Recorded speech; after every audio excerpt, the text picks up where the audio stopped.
আমরা চলে আসলাম Humayun tomb ticket counter. Hello viewers, আজকে আমরা যাচ্ছি হুমায়ুন টম্বে। হুমায়ুন হলো সম্রাট বাবরের ছেলে। এই হুমায়ুন টম্ব মানে সম্রাট হুমায়ুনের সমাধি নিজামুদ্দিন দরগার ঠিক পাশে। সেক্ষেত্রে নিজামুদ্দিন রেল স্টেশনের কেউ যদি ইন্ডিয়ার যে কোনো জায়গা থেকে আসে তো এখান থেকে যেতে পারবে 2 কিলোমিটার দূরত্ব। বেবি ট্যাক্সিতে আমরা গিয়েছিলাম 200 রুপি ভাড়া দিয়ে। এই হুমায়ুন টম্বটি তৈরি হয়ে 1585 সালে এটা তৈরি শুরু হয়। 1572 সালে এই হুমায়ুনের সমাধিটা পরিসমাপ্তি হয়। আর সম্রাট হুমায়ুন 1530 সালে বাবরের মৃত্যু হবার পরে অটোমেটিকলি সে এই ক্ষমতা পান পুত্র হিসাবে। আর 1539 সালে তিনি ক্ষমতা হারান এবং 1556 সালে উনি আবার ক্ষমতায় আসেন প্রায় 16 বছর পরে। তো উনি মৃত্যুবরণ করেন 1556 সালেই, কিন্তু ওনার এই সমাধি তৈরি হয় 1565 সালে।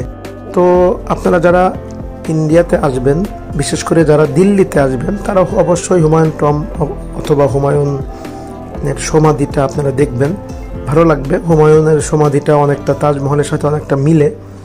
এখানে প্রবেশ করতে গেলে আপনার 40 রুপি টিকিট কাটতে হবে যারা ফরেনার।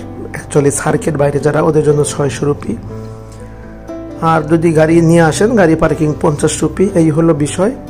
আর হুমায়ুন টম্ব অথবা হুমায়ুনের যে সমাধি সেটা খোলা থাকে সকাল 6টা থেকে রাত 9টা এবং সপ্তাহে 7 দিন, মানে কোনো দিন বন্ধ নাই এবং প্রায় 15 ঘন্টা খোলা থাকে। এটা একটা আশ্চর্য বিষয়। নর্মালি কোনো ট্যুরিস্ট প্লেস এত সময় থাকে না।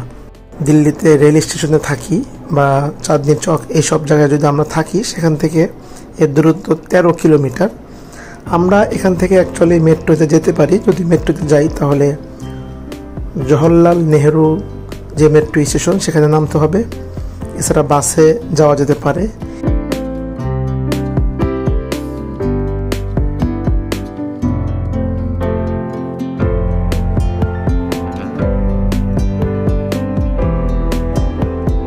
আমরা যে কবরটি দেখলাম, মেন একটা যে কবর আছে সেটাই হলো সম্রাট হুমায়ুনের কবর। বাট এটি হলো এক ধরনের তৈরি করা, মানে মূলত নিচতলায় ওনার অরিজিনাল কবর। ঠিক অরিজিনাল কবরের উপরে একটি এক্সট্রা একটি কবরের মতো করে কিছু একটা বানিয়ে রাখা হয়েছে, যেগুলো আমরা দেখতে পারি আর কি।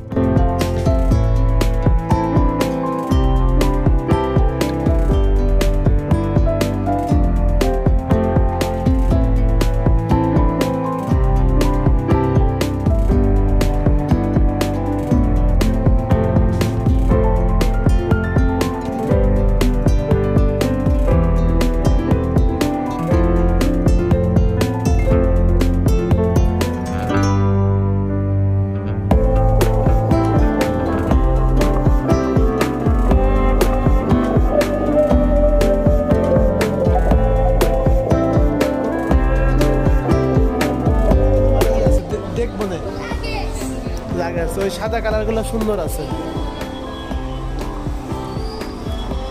স্টারবাকস কফি এটাকে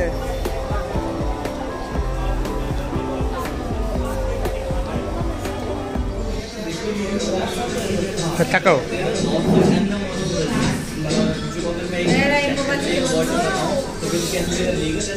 তাকাও।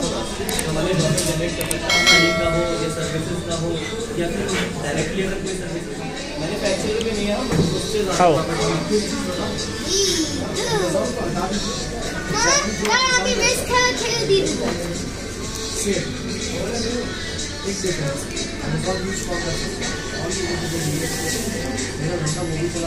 একটু ইয়ে খাবা, খাও একবার, খাও।